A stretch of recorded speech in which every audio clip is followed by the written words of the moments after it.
this show, we pick pieces of pop culture that were important to us in a given year. We then discuss our memories and dig into those movies, albums, shows, and more. I'm Brad. I'm Pete. And I'm Gif. And it feels like this is the first time we're back to normal in quite a while here. Right? Did anybody else feel that? Well, I was thinking the same thing because we're kicking off. We are opening the yearbook. There you go. We haven't done in a while. To page 2008, by the way. But I was thinking that too. We haven't done just like a draft episode, and it seems like forever. Well, we did do one 2 months ago. We did 1981, but we had a guest. We had other guests recently. We've been guesting. We were on vacation. It's just, it feels like we're starting over again here almost. It does. We're digging in. So it's like a new school year. And we had to dig this time because it's touched for the very first time. It's a quote newer year, although it's 17 years ago. Oh my God, isn't that? But nuts? that always still, when it's a 2000, that's ridiculous. It makes it a little harder sometimes to find certain things. Now, movies usually aren't a problem, but sometimes TV and music can be a little tricky especially for you guys with the music. Music's tough for me, for sure. So we'll see how it goes. But we will start, as always, with our memories. So 17 years ago, what were you doing in 2008, Pete? 2008 was arguably the best year of my life. Wow. Well, here we go. For a couple of reasons. It really comes down to really 1 week because there's two major life events that happened in 1 week. In September, my son was born. Yeah. So my firstborn son. And 5 days after he was born, I completed my first marathon. That's right. The Twin Cities Marathon. So you didn't have a lot of sleep. Quick. Good for you, Pete. That's right. That's right. But he was actually born. We didn't think it was going to be an issue, but he was born about 3 weeks early. And so then it all just happened the same week. So we thought we were going to be okay for me running the marathon. I'd been training since February. I started training in February for the marathon in October, which I felt like I was overtrained really because I was ready to go in June. And then I just had to kind of keep it up. I was like, I'm just going to put everything I got into it. I'm going to start in February, even though I know it's longer than what they're recommending. And I found out why. It's because it's like, all right, let's just get this thing over with. I did the whole training program the first half of the year. And then it's like, okay, well, now I still have another few months before the actual race, but I was ready. I was good to go. Just what I remember about that day is that it was raining like hell the first half, and then the sun came out for the second half or so. And so then I was just like totally chapped up, like my whole body, like wherever I had clothes, it was like they're all wet and then they get dry. But I did it. I was very proud of myself. I was not known as like top athlete in my class or in the school or anything like that. So for me, no, you guys can vouch for me on this one. But for me, athletically, this was probably this, and I did run it a second time in 2015. But for me, this was like the biggest athletic accomplishment of my life for sure. So yeah, those were the biggest things. You did two more than I ever did. By the way, I also got promoted like right around that same time too. Like 3 weeks before, like early September, I got promoted to a new job within the company that I was working for. Eventually I found it was a job that I hated, but still at the time it was like, sweet, I got all this going on. I got promoted. I ran a marathon. I had a baby. So it's like, what more can you ask for in really 1 month? So wow, those are my biggest memories. Gifford, was it the best year of your life too? It was just a tough year. I mean, just the things that were going on in the world, with the whole mortgage collapse, and we had an election going on that year, which always cranks up the tension a little bit. But this year, Sam, my oldest son, would have been 2 going on 3. So I remember Courtney wasn't a big fan of 3, but I thought it was awesome. That's when he really started getting a lot of, fun attitude and personality. So I had a great time with him during that time. Also, a yearly trip going to Mille Lacs over MLK weekend with some college buddies for fishing. That was always a big highlight to kick off the year. I was curling during this time. I was in curling league during the winter, so that was fun. I still want to do that. My good friends Gary and Meg got married this year, and I remember the wedding was awesome. It was all around University of Minnesota, and then I also remember the bachelor party. We went to a Twins game, and then we went to JD Hoyt's, a great charcoal barbecue place in Minneapolis, and that is attached right next door to Deja Vu.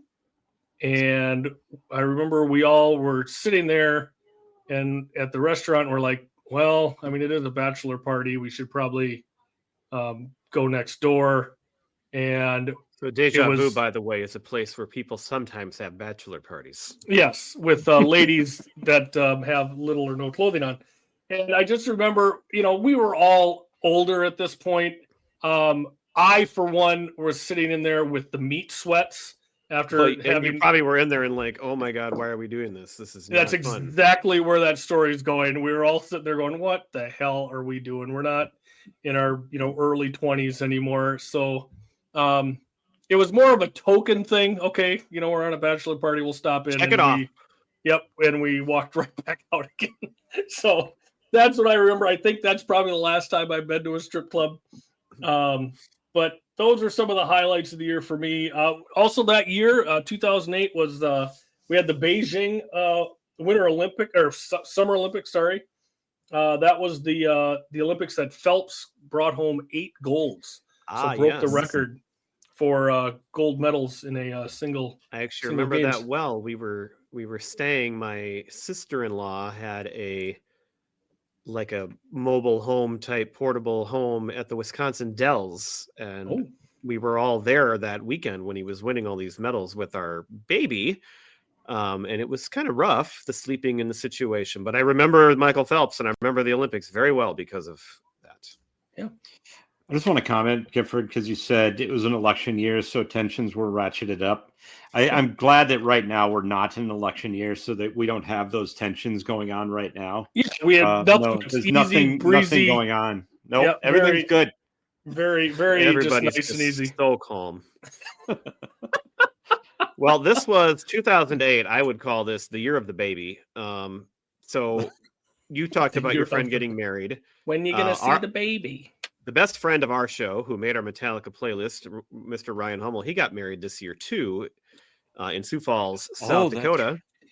And at that wedding, there were no less than 4 pregnant women from our group. So Jenny obviously was pregnant, not as pregnant, but Kim was pregnant, and Erica was pregnant, and Carrie Copel was pregnant. And so I didn't do it. She had her baby first, in the end of May. And then we had Isla in June, and then Chris and Erica's firstborn came around in July, I believe, right? So they're all seniors this year. So that tells you how long ago 2008 was, because all these kids are seniors, and then Pete's came in the fall, so he's a junior. But there was all these pregnant women. There was all this, all these babies coming. It was a really big year for the group that we are all mostly a part of.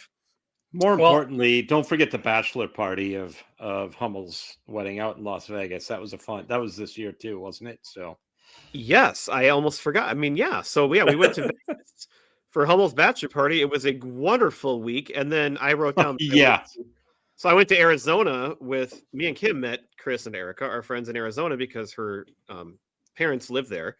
But I forgot that we went to Vegas first, and then Chris, you guys all went home. Me and Chris rented a car, and we drove to Arizona and played golf and hung out with our with our wives. That was a great time. That was a great weekend. Great week at Scottsdale. I remember. I didn't go to the bachelor party, and I remember we weren't able to make the wedding because there was a massive blizzard. Yes, and we weren't able to get out of Bemidji to get down there. We were actually supposed to play golf the morning of the Friday before the wedding, I think, of the groom's dinner, and we ended up going bowling or something because we were all snowed in everywhere. You couldn't do anything. But I do have a specific memory of then after the groom's dinner in Sioux Falls that night, we all went to a movie. And so one of the movies I really wanted to pick for this month, but turns out I'm not going to, we all went and saw Forgetting Sarah Marshall. And Pete, I'm sure you were there. And that movie was amazing and hilarious, and we loved it. And we all saw it together that same weekend. Just another sports memory that came to mind. The Twins made it to game 163 against the Chicago White Sox, and unfortunately they lost it despite a brilliantly pitched game by Nick Blackburn on a solo home run by Jim Thome. And that was on the day that my son was born, so I only got to see like the last inning. And didn't it go into 10 innings? Wasn't it in the last inning, or was it like 9 No, innings? I think he had hit it in the middle of the game somewhere, but that was it. And we just kept dealing, but we never scored. And yeah. The only other thing I have down is because this was a time of baby. So our other child was 2 years old. And so this was in the middle of the 3 years where I worked not quite full time as a teacher. And so my wife and I were swapping schedules. And I look back, I can't believe we did that for 3 years because I can't even hardly remember it. But I would go to work from 6:30 in the morning until 1. And I would come home, and then she would work from either, I don't know if it's 2 to 9 or 2 to 10. And so we'd see each other for like 15 minutes on the weekdays. And then I wouldn't see her again until that night when it was time to go to bed.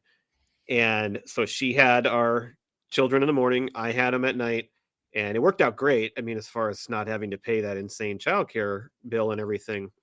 Yeah, but when I look back and think, I just don't remember it being 3 years long. Like I have almost it's like blanked out of my mind that I didn't work full time. It's weird. Well, it sounds like you guys found time to, spend some time together. Considering that's yes.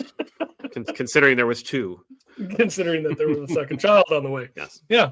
So it was a crazy time, very memorable, very fun. It was on that edge of where we were still kind of young and fun and did some fun things, but also becoming, very much family oriented as well. Mm. And because of that, I saw a lot of movies. That's all. If we ever got out of the house, we were going to a movie. And so I started writing movies down. And at first I'm like, man, I didn't see many, but that's kind of how it goes sometimes. Like January, February, I'll be writing movies down. Like there aren't many, and I'll start reaching. Mm-hmm. And then by the end of the year, I'll have like 30 movies that I saw. And so we did a lot. Well, and there were a lot going through the list that it's like, I maybe saw it once. I don't know it well. Yeah. Or I didn't see it at all. And there's good movies from this year. I wrote 22 of them down, and I think I deleted like 5 to 10 others that I know I saw and kind of liked, but I just figured I don't need that many written down. So sure. But we're going to start with TV tonight. Yes. So we're going to draft TV, then movies, and then music. That's the order we're going. We've got our draft order ready to go for TV. It's going to be Pete first, followed by me, and then GIF. All right. Are we ready to go? Yes, sir. Are you ready for my pick? I think I have the year right this time. So for my number 1 overall pick, one of the greatest movie or TV shows of all time, I am taking Breaking Bad. Did I get that right? That's season 1, baby. So none of us had watched it then, but yes, That is the year it started, and so that is a pretty good pick. That is a suitable number 1 overall pick, Pete. Whew. You did it. Just like a marathon. All right. Well, my top 2 are shows that we've already done on this show, and I'm going to pick the show that is in its prime, and I watched it at this time. It was in its prime. I just finished watching it through for the 3rd time, and I love it more and more every time. I'm picking How I Met Your Mother. Yeah. And we have episodes on Breaking Bad and How I Met Your Mother out there in our catalog. That was the first one I wrote down when putting this list together. I would like to point out that there was during this time a Writers Guild strike. Yes, I read about that somewhere. Started November of 2007, reached into middle of February of this year. So there are some seasons here. If you look at shows and episodes and dates that things came out, there's a lot of abbreviated seasons in this year, and then like series would start back up like maybe the beginning of 2009, even though it ended in February. Like people were on hiatus or whatever and doing other projects. Well, they had episodes in the can. Yep.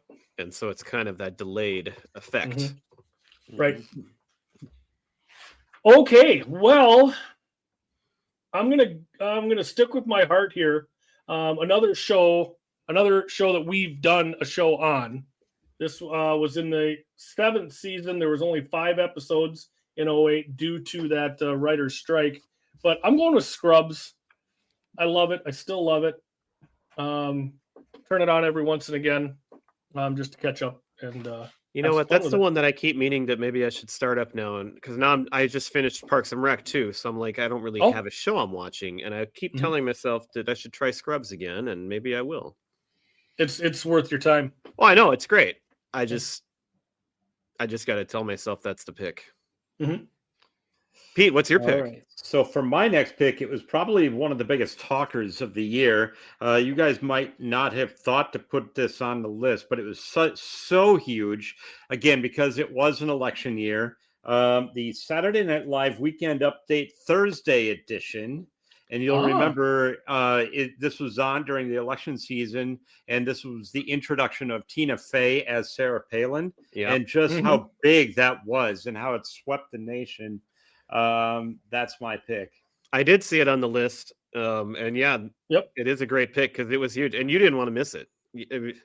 Right. You wanted to see Tina Fey, and you wanted to see that every week, and it was perfection. I can see Russia from my house. Well, that leaves my second choice on my list, which is another show we did a year or so ago, and that's Lost. Gifford's not watching anymore, I don't think, because I think we're in season 4 at this point. I didn't even write it down because I quit after season 3, so I didn't put it down on my list. But we have a great episode on it, and it's a great show, and that's my number 2. All right. I was getting very confused at this point because now we have the time travel really going all directions. And it's like, but I still loved it. Every week it was an event. It was great. All right. Well, I'm going to go with a pretty big juggernaut during this time as well. It was season 4 going into season 5. That is The Office. There's, of course, this is the season where we have season 5, episode 8, where you get the gif of Michael screaming "No, no, no" when Toby comes back. So anyway, it's wonderful. Yes, good trick. That was my number 3 right there. So one that we just talked about that we're going to be talking about later this month. It's another one. It's kind of like The Simpsons in that it spans so many years that you could almost pick it any year. But this is the year. I think this was right around the time that I really started getting into this show. I think it started around 98, 99, that time frame, but it was kind of off and on. But I'm going with Family Guy. And that is Pete's pick for the month. I don't know if you said that or not, but he's going to pick out some Family Guy episodes that we're going to go back and revisit. Mm-hmm. Okay, well, now it's a little harder because my list is all. Well, no, it's not hard. I'm going to pick the TV show. The TV show that I wanted to pick for this month, because when I found this show, it took me by storm, and I've watched it through. There's only like 18 episodes, but then there's also 2 movies. But I've watched it, I don't know, 4 or 5 times. And it is The In-Betweeners, and it was on Netflix, and it is a British show about these kids at a private school. And if you like comedy like me, and you've never heard of The In-Betweeners, all I can say is you're welcome. Check it out. Hilarious. It is so funny. It's a little over the top. It's a little dirty, but it's so funny. Yeah. And I will thank Brad for turning me on to it because I watched it specifically because he told me to. Yeah, and I did. I watched the episodes. I watched both movies. There's 3 seasons and it's only 6 episodes in a season. So it's not a big commitment. But I wanted to pick it for our show, but I feel like most of the audience has probably never heard of it. So what I hope is that somebody listening to this will watch it and then get back to us and let us know that you hopefully liked it. Mm-hmm. Well, I am going to pick something that was just in its first and second seasons, hit everybody like a ton of bricks. Kind of a big deal, ran forever. But this is when it kicked off. That was The Big Bang Theory. Was it that new still here? Yep. So it debuted in 2007. So this would have been the end of season 1 and beginning of season 2. Okay. Yep. I was watching that at this time for sure. Mm-hmm. All right. For my next pick, it's one that technically not a TV show, but you guys will definitely allow it. It premiered in 2008. I watch every episode that I can, and it's always just funny to me. It's Between Two Ferns, Zach Galifianakis. Nice. I can't get enough of it. I don't know if you think it's old or whatever, but I still enjoy watching whenever it comes across my feed or whatever. I've only seen certain clips of it here and there. I mean, I don't know. I mean, I know it. I don't know a lot about it. I remember watching the movie. I didn't even know it was a show. I just thought it was a thing he did every once in a while, and like it's kind of that. But there is a movie. But yeah, it's like 10-minute clips. You can download all the different episodes or go find it on YouTube. Yeah. I've seen Natalie Portman and they're Paul Rudd, I think. Well, he's had Barack Obama on. He's had Hillary Clinton. Of course, Matthew McConaughey has been on a couple of times. I think the outtakes are insane. The outtakes are great, and it is just so funny, just how deliberately awkward it is. That's the whole point. Yes, I will allow it, Pete, because what it is it's a similar to like Billy on the Street, which came around a few years later, which I think is one of the funniest things that's ever been on TV. So Billy on the Street, technically though, that's a Netflix show. Well, at first I don't think it was. I think at first it was more of just a YouTube type show. I think it was a YouTube thing. Yeah.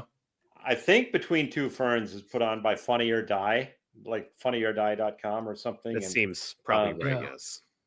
Well, and I mean, can you imagine how long it would take to do just one little interview? Like, I mean, you'd be losing it the whole time. I mean, it's right. Such a good. Yeah, I don't know how you keep a straight face doing that show. Right. All right, my next pick, I'm going to pick a show that I was watching on Netflix discs. There's a few on my list here that I would always get on the discs at the time because this is pre-streaming and this is the only way you could watch like the HBO shows, unless you had HBO, which I didn't. And this show, really spoke to me, being a really cool Hollywood type guy myself. And so I did enjoy Entourage. Of course, it's a little cringy at times, and it's maybe doesn't age as well as other shows, but it was always just a fun show to watch. It was fun. It was just fun. Yeah. And I liked it. So season 5 is where we're at in 08. Yeah. And I'm pretty sure I was probably watching it at this time, with the discs in the mail. I got it on my list. All right. So, as Pete mentioned, with his, I think it was his second pick, with the SNL on Thursday nights and a lot of the political humor, I was turning on Comedy Central at 10 o'clock every night to watch The Daily Show with Jon Stewart. This was the 13th season of The Daily Show. Nice. And now he's back. He is back on they have quite a few different hosts, but yeah, he's back on. Right. If we really wanted to make this hard on us, we should have kept stats and you could never pick a show more than once. Ever? Because Giffords picked that like 10 times. And I mean, I couldn't pick How I Met Your Mother again. And I'm going to pick Monday Night Football again. Yeah, how many times have I picked Scrubs? I know. That's what I'm saying. Think of how hard that would be if we were like that kind of a show where we're that much of a stickler. I don't watch that. I mean, I'm a creature of habit. I think that's the way TV viewership is, right? Like, especially before streaming, when you couldn't just binge seasons of shows. Like every year you waited for the premiere and you watched it every week, So, and we would never do that. But I was thinking of it right now when you picked it again, and then because like The Office, for example. You got to pick a year. Like, this is the year I would pick it because it was great. But, like, if it was the last 2 seasons or the first season, I wouldn't be picking it because I didn't like it very much and I didn't watch it every week. Actually, the first season was good. I'm thinking of Parks and Rec. But whatever. First 5 some of these shows, they ebbed and flowed. And some of these shows, like, Breaking Bad, none of us were watching. But you can still pick it because it came out. So it's just we try to put ourselves back in those times. Yep. For my last pick, I'm going to pick one that is pretty uniquely around this time frame. It was on for a few seasons. I don't know if we've ever mentioned it on our podcast before, but certainly a good show. It, I think, flies a little under the radar for how good it was. It doesn't get talked about enough. My Name is Earl. That's actually number 4 on my list because I watched it every week. Yeah, that was not one that I watched regularly, but I would catch episodes every once and again. But it wasn't a must. I don't know how many years it was on. For 2 or 3 years, though, I watched it almost every week. And not every week it was good, but it was always a good, entertaining, easy show to watch. I like the actors that are in it. Like, I don't know why it didn't catch me. Yeah, it seems like you would really like it. That's weird. Right? Yeah, it's kind of odd. All right, well, I am going to pick another show that I think, did it debut this year or it came out right around this time, and I would be at home, my wife would be at work, and I'd be holding my babies or putting them to bed, and a show started that I just thought was so cool and different at first, and that was Chuck. Season 1 into season 2, so it was very new. Yep. And I had the biggest crush on this Yvonne Strahovski. I thought she was maybe the most beautiful woman I'd ever seen when that show came out. But I really liked at the time Zach Levi and the cast, and it was a fun, cool show. Yeah, I don't care much for him anymore, but I liked him in the show. I have it down on my list here. And again, I'm trying to think of what I watched at the time, and I was all over that show by myself at home with my kids, but Monday nights, I believe. All right, so my last pick, if you just look at my fourth pick and just go a half an hour later on the same network. Here we go. I'm taking Colbert Report. I absolutely love that show. I don't know if you guys keep up with the Late Show, but he just did a skit again as Colbert from the Colbert Report, and it was excellent. A shout out, by the way, to Jimmy Kimmel. We are going to be staying up to watch the Jimmy Kimmel episode tonight, so very excited about that. Nice. Yeah. Speaking of Colbert and Jonathan, they're all in the same. They actually all have like a podcast together. I think that is pretty good. They did one. John Oliver's in it during a writer's strike. Oh, maybe that was it. What was it called? Strike Force 5. And That's what it was, yes. And it's like 7 or 8 episodes of pure gold. It was Colbert, Jimmy, Seth, and John Oliver. Was John Oliver on it too? I'm pretty sure he was, yeah. I think you're right, yeah. Who I love, by the way. I watch every episode of John Oliver. It was so funny. Yeah, well, very, very well done. Jimmy Fallon did he led the episode where they did a game where he questioned the wives, and they just absolutely, the other 4 just tear him apart. It's one of the funniest podcast episodes I've ever heard. So yeah, Strike Force 5. Go back and listen to that one.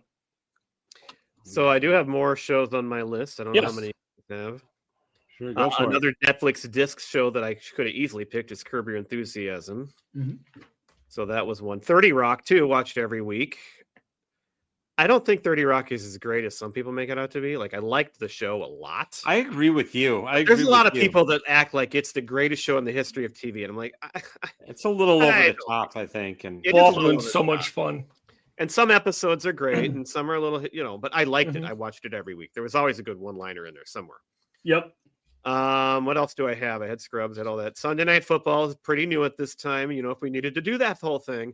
And then the other 2 I have are Deal or No Deal. That was big at this time. Yep. And Christina Applegate was in a show that didn't last long, but it was on Thursdays. It was on along with Scrubs or one of the other shows. Samantha Who, where she had amnesia. And I always loved Christina Applegate and everything. And it was pretty good. Yep. So that's my list. Pete? Well, we watched Desperate Housewives a lot, so that was on my list. I knew I wasn't going to pick it, and I also did have The Simpsons. I had 24. Let's see, Parks and Recreation, and Parks and Rec didn't start till 2009. Good thing I didn't pick it then. Yeah. Otherwise, that would have totally been on my list. All right. I just got a couple more. Burn Notice was in its second season. I was watching this every week, twice a year, 2 seasons a year. Dancing with the Stars, season 6 and 7. Christy Yamaguchi won season 6, and Brooke Burke, yes please, won season 7. I remember Brooke Burke. Yeah, season 7 of what show? Dancing with the Stars. Oh, okay. Yeah. And she went on. She was from before that. Whatever she was on was before that. That's right. Wild on E. Oh my God! What a time. Yeah, right. Wild on. one of my favorite moments ever on this podcast was when I brought up a particular show. It came out this year. Testes? Dave was on, and Testes, all 13 episodes on the FX network. I did not watch it on FX. I was turned on to it by a buddy, and as I remembered, I watched it on like Hulu online when Hulu was like brand spanking new. So it was well after it was over. But you can find it now on Plex. I watched 2 episodes last night. It's so stupid, but God, it makes me laugh. So if you have time, check out Testes, 1 season, 13 episodes. And I wish I could remember what episode that came up on, because Dave was on and he laughed so hard because he thought you were kidding. Couldn't believe it was the real name of a show. It might have been our Breaking Bad episode, or it was either probably the Breaking Bad episode. Is my I think guess, it was, because it was the month he was on with us, and the other 2 topics were the Vikings and the Room. And I don't. And I wasn't on that whole month, so I came on the Breaking Bad episode. So I think that's the one you were on. That would have been it. Yeah, that's right. So his surprised laugh when I mentioned Testes is one of the best things ever. It explained it, like how it's spelled and everything. Yes, yeah. So check it out if you have time. It's all right. It's really stupid, but it's a good popcorn show. All right. Well, we are moving on to movies. I have number 1 pick here, followed by Giff and then Pete. And I already mentioned my movie pick here, that I'm going with number 1. I'm not picking it for the month. Me and Gifford mutually determined what movies we were going to pick. It's not really either one of our picks on our own. We mutually picked the ones we thought we wanted to do to give some variety and what we thought the fans might want the best. Yeah. But my memory of seeing Forgetting Sarah Marshall on that snowy night before Hummel's wedding with all my friends, and how much we laughed. Oh my God, I laughed. And my wife loves this movie. I love that movie so much. And the Hawaii setting in there, because it's such a great movie. And Jason Segel, he never misses. There are moments in cinematic history that are burned into my brain. And when she walks into the lobby in that pink bikini. Mila Kunis, you mean? No. This is Kristen Bell. Kristen Bell. It's one of the greatest things that I've ever seen. So, yeah, good pick. All right, there are some 2 really big ones that I love from this year. And I'm going to take Brad's pick then that we're going to cover. I'm going to go with The Dark Knight. So we will be covering that movie. Second Nolan Batman movie. Heath Ledger as the Joker, iconic. We thought this was too big to skip because it was an event movie. It was like the original Batman, which we have an episode on from '89, but it was an event. And I think we all probably remember where and when we saw it. And it was so exciting to go see this movie. Yeah. A gigantic movie franchise that has long jumped the shark big time, but this was the original. I'm going with Iron Man. Yeah. And it was pretty good. During the pandemic, we watched like the first as many of the Marvel movies as there were at the time, which was like at least 20 when we were just sitting at home and doing nothing, because we watched all the Star Wars, all 9 of the Star Wars movies. We watched all the Harry Potter ones, and then next we said, let's tackle Marvel. And so we watched them all. And Iron Man was probably the best of them, or right up there. So and that's my pick. The three movies I have highlighted from this year are Forgetting Sarah Marshall, The Dark Knight, and Iron Man. So I'm pretty happy with the top picks from this draft. Well, my second pick, I'm going to pick, quote, Gifford's choice for the month, which I'm going to pick it because I actually like the movie more than he does. But again, we hear people talk about this movie so much and the love for this movie out there. And I do think it's really funny. I mean, there might be parts here and there that, we might stir up some controversy on this episode. But we're going to do Step Brothers this month, and that's my number 2 pick. And I mean, most people that listen to the show might know my love for John C. Reilly. So with Walk Hard, and so, whatever you think of Will Ferrell, John C. Reilly's in this movie, and he's always great. Can't miss. He's amazing. Yeah. All right. Plus, so you also have Mary Steenburgen, America's Mom, who you can't miss with her either. Right. So we'll talk about that later. So now for me, there's a huge drop in the top 4 movies from this year. So this is where I'm just going to start throwing stuff out there. There's a lot of good ones, though. There's some good ones, but there's a break for me between these top 4. All right, so Pete picked a Robert Downey Jr. movie. I think I'm going to take one as well. I'm going Tropic Thunder. Yeah, that was a big talker. Yeah. Ben Stiller. I felt like I was supposed to like it more than I did. I liked it, but it's like, you hear so much about it, and I have no desire to see it again. Have you watched it in 17 years? Or Yeah, I have. I mean, Tom Cruise is just I don't phenomenal. know. I'm just wondering if you did. I know Tom Cruise's part. Yeah, that's great. Oh, my God. Yeah. It's some good stuff. All right.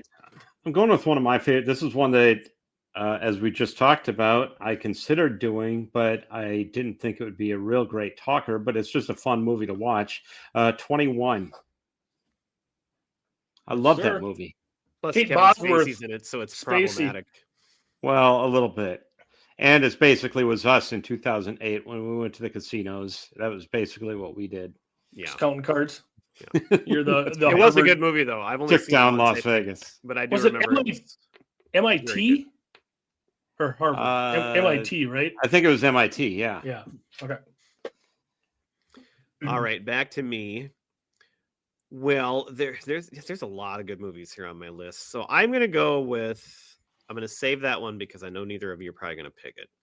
Okay. So I'm going to go with another movie that was really funny that, again, I feel like I should see more. I've seen it like 2 times. But it's a great comedy. Might be funnier than some of these other ones. And that's Role Models with Paul Rudd. I don't think I've ever seen it. See, there you go. That's what I mean. Yep. It's so funny. It's really good.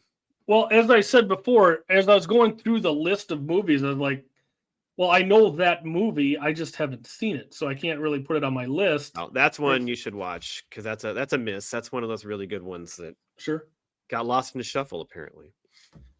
All right. So as still kind of a new dad, I got a 2-year-old going on 3. A lot of animated movies are circulating in my DVD player at this point.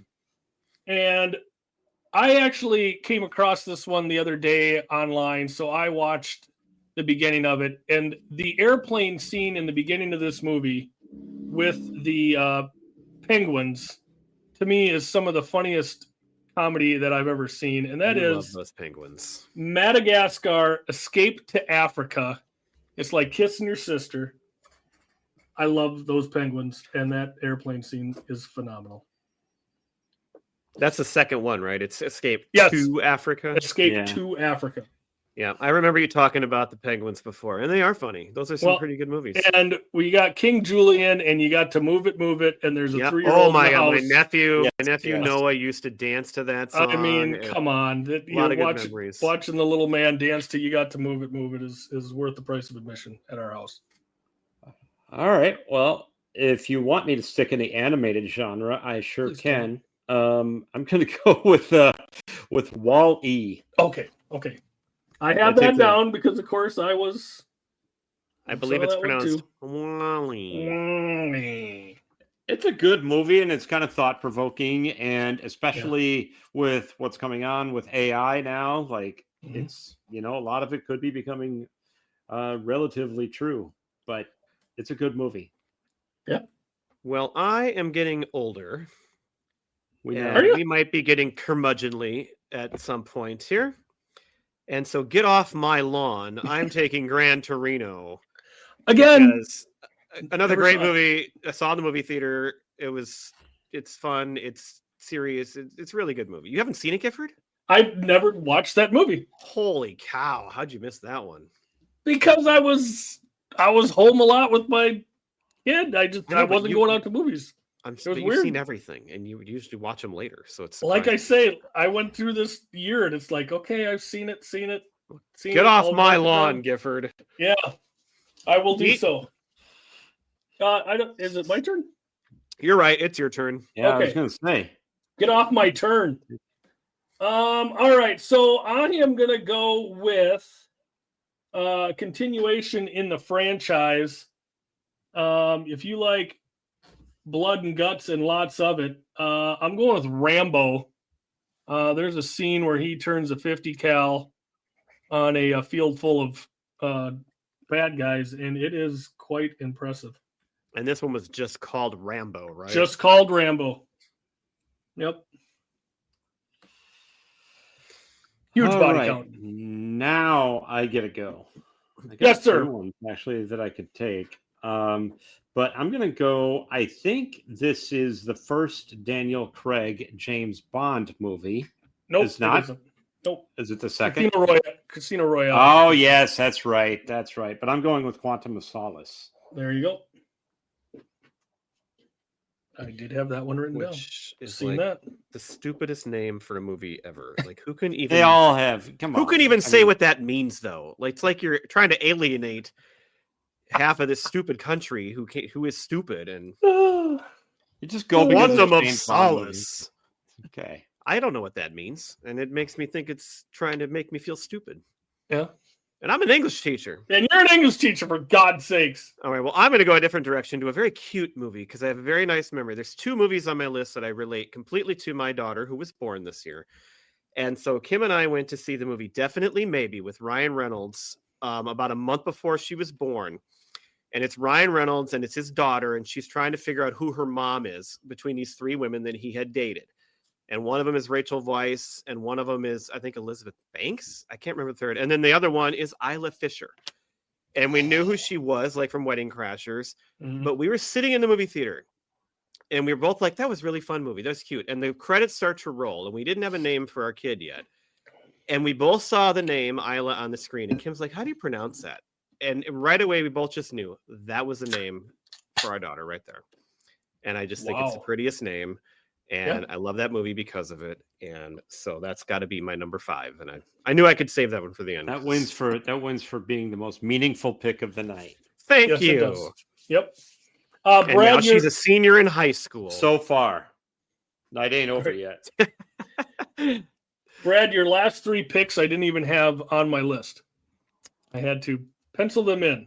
Wow. But again, that was another one I saw, and I'm on the list. I'm like, nope. Well, I'm not surprised at 2 of them. I still just can't believe you've never seen Gran Torino. That seems crazy. Well, I'll put it on my list.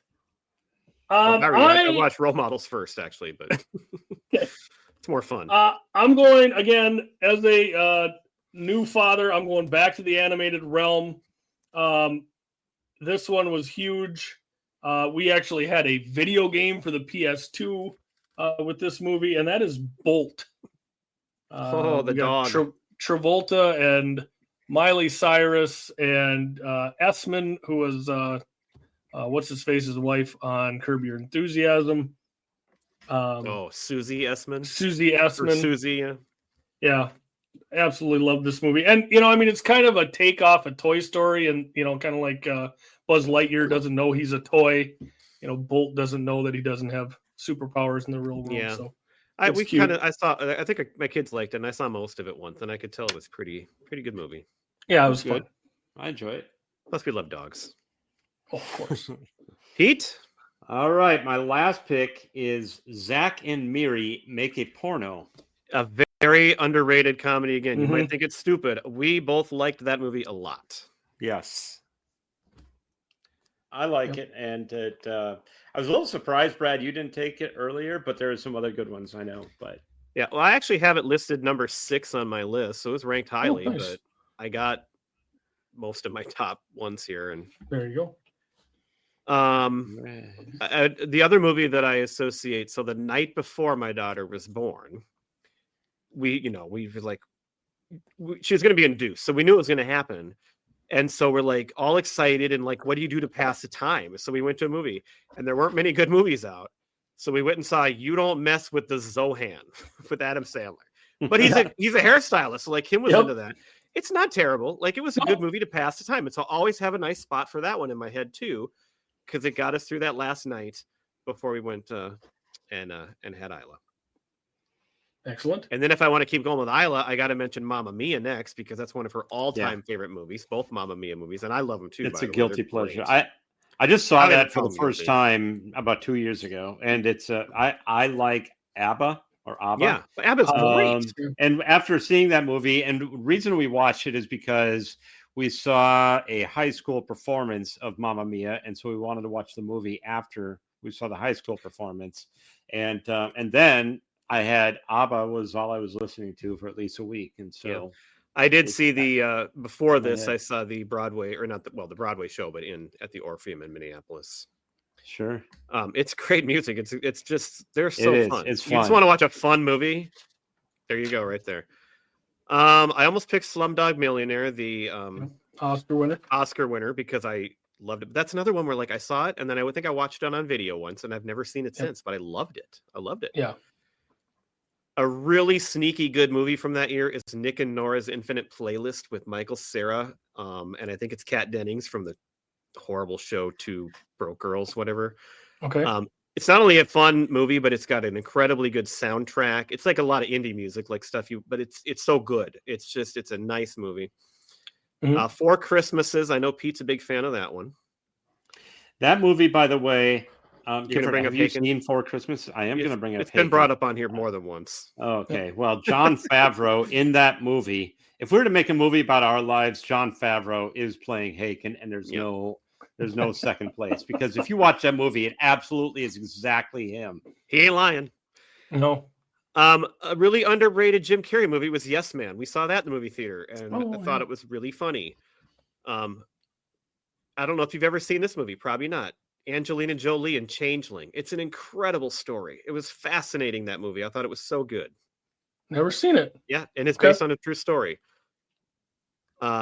This is not as good a movie, but Kevin Costner did a movie called Swing Vote, where like he was the guy that decided like the presidential race, and it's kind of cute though, because I like Kevin Costner. Mm-hmm. Gifford, have you seen the movie Sex Drive?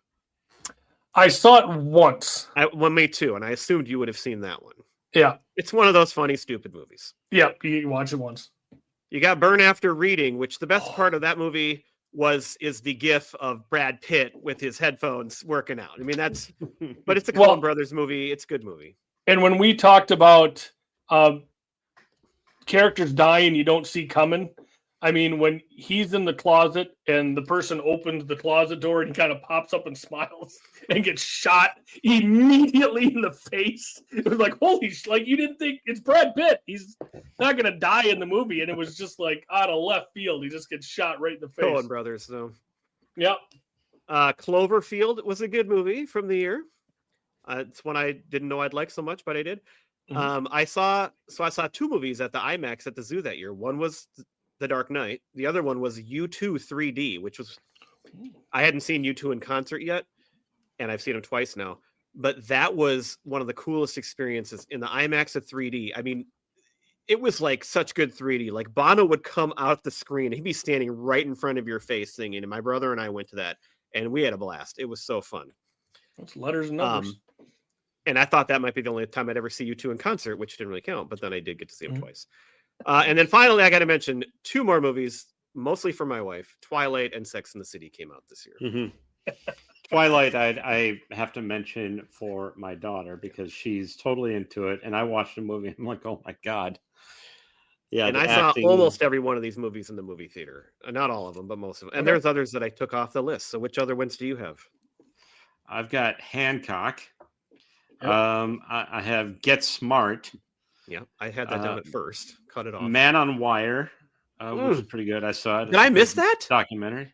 I don't think you mentioned it, unless you didn't say it. I love that movie. That should have been on my list. That could have been picked, actually. Curious Case of Benjamin Button, Kung Fu Panda, and Hurt Locker. Oh, the Hurt Locker came out this year? I don't think so. It won the Oscar in a different year than Slumdog Millionaire. I don't think it came out this year. I thought it did, but maybe I'm wrong. I don't have too many others. Again, good thing I didn't pick it, I guess. Yep. Right. It's okay here. I got The Incredible Hulk with Ed Norton, came out after Iron Man, second one in the MCU. Another Angelina Jolie film, Wanted. And I think is that it. Then the Wrestler. Mickey Rourke. We actually saw that in the movie theater too.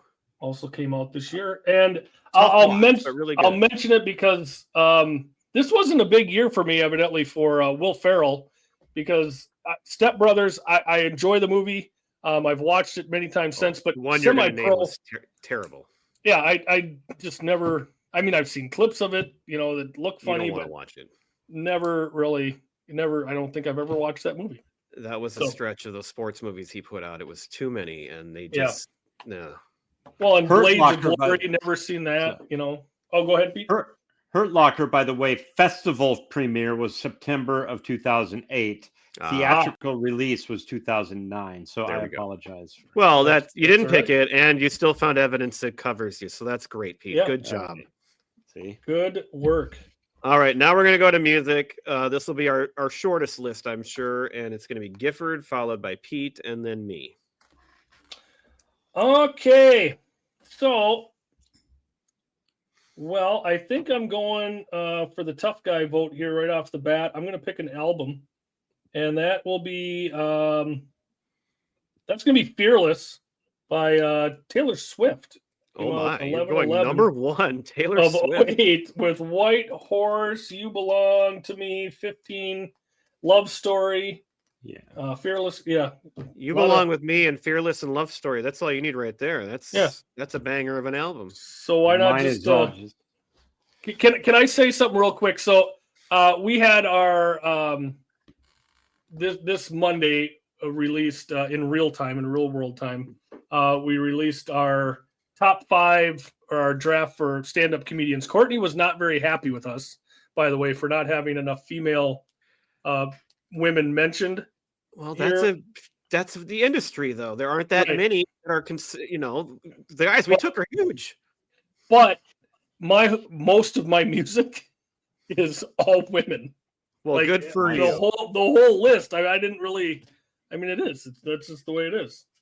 I can't believe you took Taylor Swift first, but I think that's nice. And we do have an episode on the Taylor Swift Folklore album. It's a great episode because we had a guest who was an expert, and you can go back and find that one too.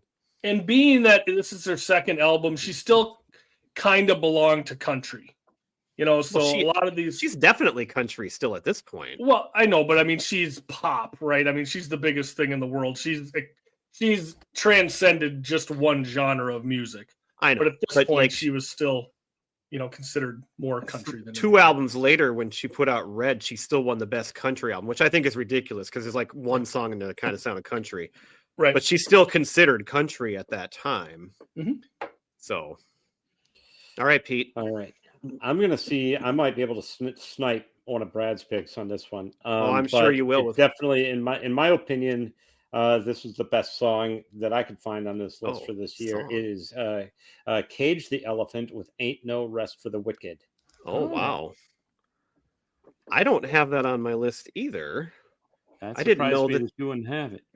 Well, by the way, I'm going to see Cage the Elephant in a month. I can't wait to see them. They're wonderful in concert. It'll be my 3rd time seeing them. Well, and Isla, my daughter, is going with because she's a big fan too.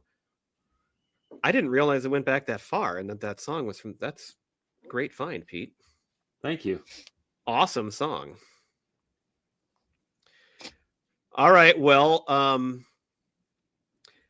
I got to pick REM, I guess, because this was a huge album for me. So REM, of course, lost Bill Berry, who quit, and then, quit. I don't want to put it in a negative way because it was good for him. They put out a couple albums that I liked without him. And then within 7 years, they only put out one album, and it was Around the Sun. And it is the worst REM album. Everybody unanimously agrees. And it took forever. And then finally in 2008, they put out the album Accelerate, which is fast. It's like 30 minutes long. It's rocking again. It's got one of the best singles they've ever had, Supernatural, Super Serious. And it was so exciting when it came out because it was like REM is back. And so it was great. And then they only put out one more and quit, but at least we got those last 2. And that last one that they put out, you love it. Are you taking the entire album there? I'm taking the whole album, Accelerate. Yeah. Okay. I had Supernatural, Super Serious on mine. That would have been a good one. Yeah. All right, I'm gonna go with another one, Brad, that you might like. No, it's Gifford's turn. Can I go first? Hopefully I don't take yours. I'm just gonna go with a song on this one. We covered this band in an episode. I'm going with the song "Viva La Vida" by Coldplay. Came out April 25th of 2008. It is their first #1 hit. So we can't take the album now, then? No, you sure can't. Because that was my number 2 on my list. Because I love that album. That's a great Coldplay album. Yeah. That's actually one of my least favorite songs on the whole album. That's how good I think it is. So I think Pete might have been picking that one. You might have sniped him. Oh, I'm sorry. Did I? No. Okay, nope, good. You did not. Oh, okay. I am going to pick one that is from a genre that we, don't usually go to, but this is a great song. It's Flo Rida featuring T-Pain with Low. Yeah. So I'm a big My House guy with Flo Rida. I know you are. And yeah. I love that song too, but that one didn't qualify for this year. I know. I was hoping it did because I was. But Low does, which is another kind of one. Irresistible too. Yep. Flo Rida is one of those guys. Yeah, he's not really what you would think we'd like, but he speaks to us white boys too. He does. We're his target audience. I believe he cuts a broad swath there. Mm-hmm. All right, well, I'm going to pick a song now, and this is one of those. I mean, I don't know if she's considered a one-hit wonder. I mean, to me, she is, but it was from the movie Slumdog Millionaire, and it is just an awesome, awesome song, and you hear it all the time. It's on movies and TV commercials, and it's got the gun sounds in it. If you can't recognize it, it's Paper Planes by MIA, and if you don't know when I say it, you know it the second you hear it. You know what song that is. Excellent. All right, I am gonna go with another song, another one-hit wonder. Lady called Katy Perry. She did a song, "I Kissed a Girl," came out April 28th of 2008. #1 on the Hot 100, as well as #1 in Sweden, Switzerland, Scotland, Norway, New Zealand, Netherlands, Italy, Ireland, Hungary, Germany, France, Denmark, Czechoslovakia, Canada, Australia, and Belgium. I mean, it was kind of a. I've been everywhere. Some kind of a girl kissing a girl, evidently, around the world. So, and I do as well. All right, Pete, accept my presentation on the screen there. Oh, I can't. Let me just get there. There we go. I think I just did it. Here you go. I just want you to check this out. See, you know that song.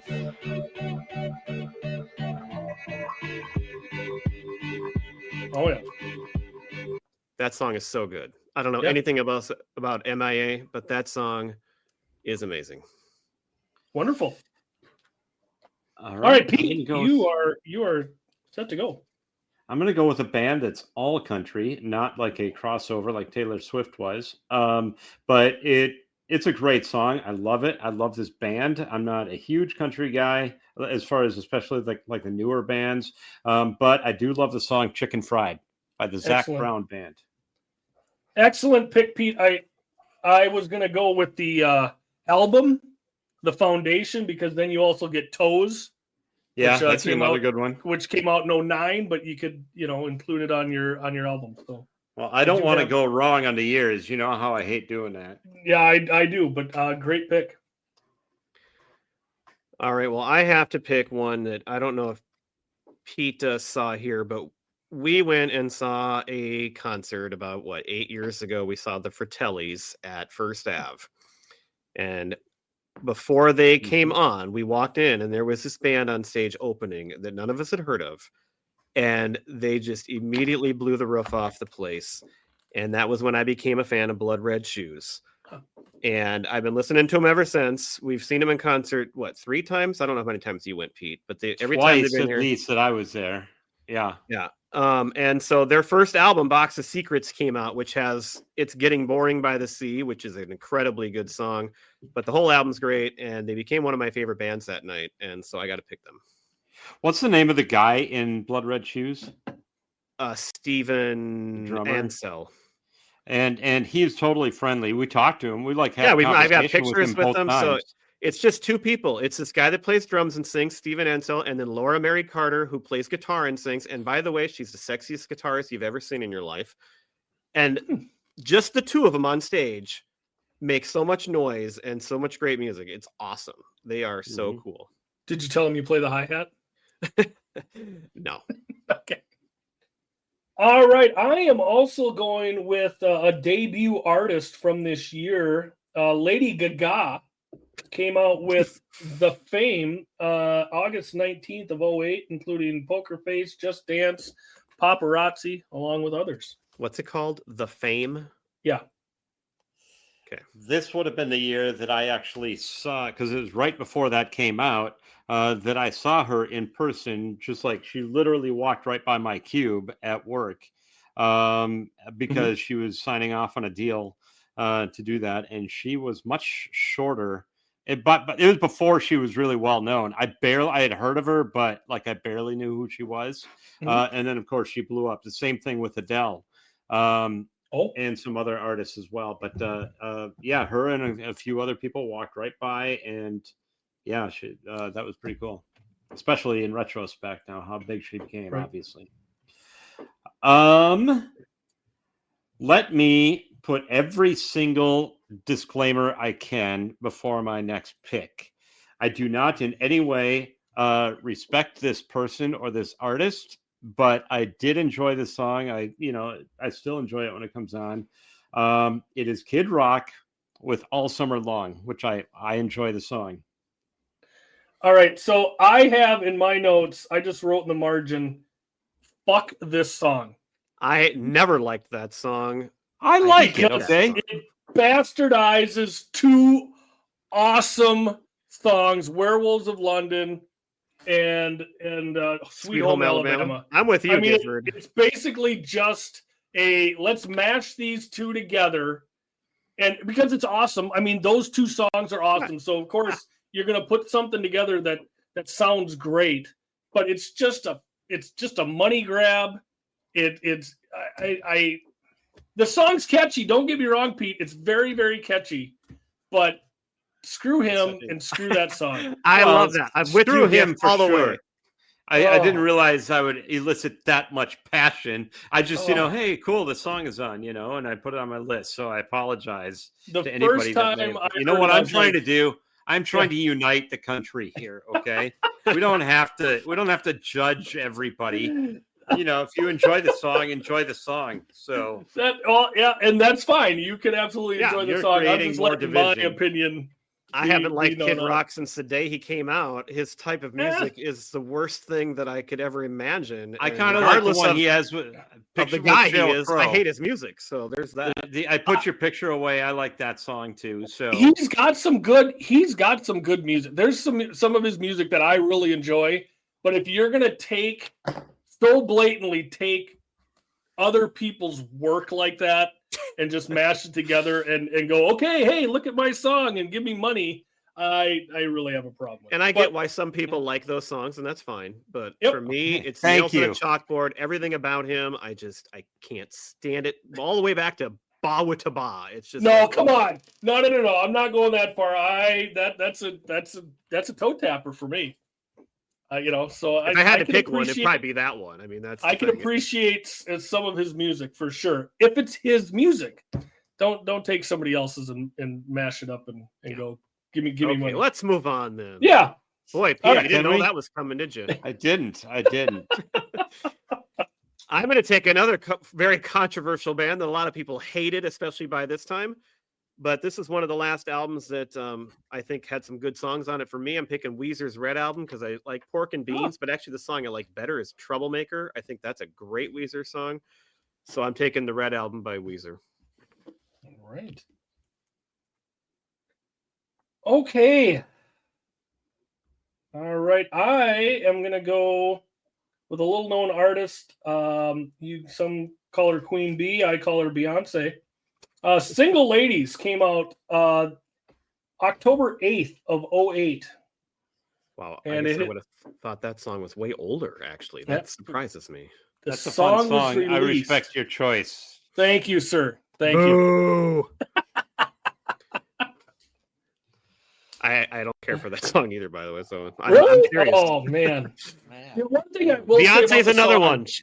every Beyonce song to me sounds disjointed, and it's just I can't. This is the one that stands out though as being like, but it's her signature song, and it's good, and it stands out, and it's fun when it comes on if you're at a party or something. And I get it. I'm not saying that you can't like it. Go ahead. I'm just sharing my own personal. Yep. Can I like the song that I picked though, Brad, or am I just not allowed to? Okay. No, not you say you couldn't like that one. You song. can't. I just don't like. Gifford made the case. You cannot like that one. Okay. Well, I'm going to move on to my last song. I'm going The Killers on this one. Spaceman by The Killers. I don't even know that one. Yeah, it's a good one. It's not as good as their older stuff, but I do like The Killers, and it's just kind of a fun song. They had another one too that I was going to pick. I can't remember the name of it even, but that's my last pick. My last pick is going to be another band that I like quite a bit. I don't love everything they put out, but they have a lot of great songs, and they debuted here. And I actually have a vinyl of this album. It's Vampire Weekend's debut, Vampire Weekend, with the songs A-Punk and a song that I love, Oxford Comma. It's a fun album, and they're a fun band. Excellent. So, what else do you got? I have just a couple. One by Jason by a Vowel Mraz. I'm Yours. It's a good love song. I love that one. Brad, you're going to hate this one. I know. Darius Rucker with Learn to Live. Yep, not a fan. Well, I know you hate, either, by the way. Well, this is the ones I didn't pick, and these were the ones that were reaches, and I do kind of like that song, I'm Yours. I do too. Yeah, okay, that one is, I get it. And actually, I don't need to mention that one. Okay, we can go. We're good. I guess he's done. I'm done. Go ahead, I can go ahead. I got Disturbia by Rihanna. So What and Sober by Pink. Hot and Cold, Katy Perry. I already mentioned her. And Use Somebody by Kings of Leon, and Gives You Hell, All American Rejects. Wait, Gives You Hell from this year? Yep. Really? That's a great song. That's not older, are you sure? I'll check it again while you go. Okay, I'm just surprised because I would have had that down, I thought. I have a few others here. So there's an artist called Jem. You have all these women, Gifford. Jem, Down to Earth. It was her first, or I can't remember if it's her first or second album, but I was kind of introduced to her by Mark Hamilton, our friend, and she had two really, really awesome albums at this time. Okay. Nobody mentioned Jack Johnson, Sleep Through the Static. It's not my favorite album of his, but it does have some good songs on it. The Raconteurs had an album. It doesn't have the song I picked recently, which was Steady As She Goes, but it's got a song called Old Enough and another one. There's some good songs on there. Raconteurs is Jack White, by the way. He's in that band. A band that I totally love that I saw, one of the best concerts I ever saw, it was Weezer and the Foo Fighters, and there was three great bands. The Kaiser Chiefs opened for both of them, and they had a song this year called Never Miss a Beat. They are one of the most just fun, very, very catchy songs. You had a Kings of Leon. I had Sex on Fire by Kings of Leon. Mm-hmm. Saw that one too. And then the band MGMT, they've got these hits that seem to be very, very popular that I think they were popular with people of a certain age at that time, and they've really lasted the test of time. But their album Oracular Spectacular came out, and I didn't really remember it at the time, but I hear them all the time now. Like this, they had some pretty big indie hits. It's a very beloved indie album, MGMT. Okay. Gives You Hell by All American Rejects, September 30th of 2008. Yeah, number 4 on the Hot 100. You're never wrong, so I'm not. I'm just. I wouldn't go that far. Caught me off guard. I didn't think so. Me neither. Yeah, that was my 6th pick. And I would love that pick. I would have taken that over most other things you guys picked, but I'm glad I got to mention then. If I were you, I would have picked that. That's a great song. It's got the catchy hook. Yes. It's got the shout along with it. They put out some really good hits in the 2000s. All American Rejects. Yeah. Absolutely. Okay. Well done, boys. We got a lot of mileage out of 2008. I thought it was going to be a little thinner than most. Too. And controversy, yes. Yeah. We'll see what you think. What do you think, audience? We would love to hear from you on Twitter. Are you all cursing me for talking about all the stuff I hate, or Gifford? Or are you cursing me for taking Kid Rock? Yeah, I don't know. I don't know if I want to know. Do you hope we change? And if you are cursing any of us, please leave us a 5-star review, and then let us know what you thought about the episode out there. And then curse, yes. But we're going to be talking Family Guy, The Dark Knight, and Step Brothers this month. There won't be a lot of controversy probably on those, but who knows? You just never know. I bet you just never know. Family Guy, there can definitely be controversy for sure. Hey, Gifford. Hey, Pete. What band was the inspiration for Zach and Miri Make a Porno? Yeah, that is Preacher Row. That's right. Yes, sir. Mm-hmm. Yeah. Yeah. A little more nudity with those guys, though, than that movie. Yeah, that movie really didn't have any nudity, did it? No, it certainly did. Yeah, it did. I can't remember. I thought it really did, because they don't get naked, right? I mean, you saw full frontal. You're right. There's an actual real porn star in that movie that's in it. Yeah, there is nudity. Yeah, I was thinking Elizabeth Banks, but yeah, she does not. But yeah, all right. There's other actors. I think there is later in the movie too, where you see man parts for sure. Man parts, equal opportunity. Yeah. Yes. All right. Well, thanks for listening, everybody. Man part for this week, so yeah, we'll put our man parts away. We'll see you next week, folks. Bye. All right. We'll see you later. Bye.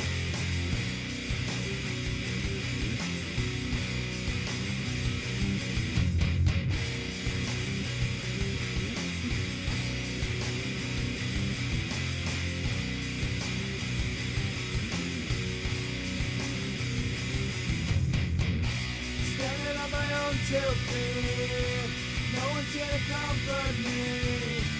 Sorry for what I have done. Sorry that your son is gone. 7 steps and it will be my last.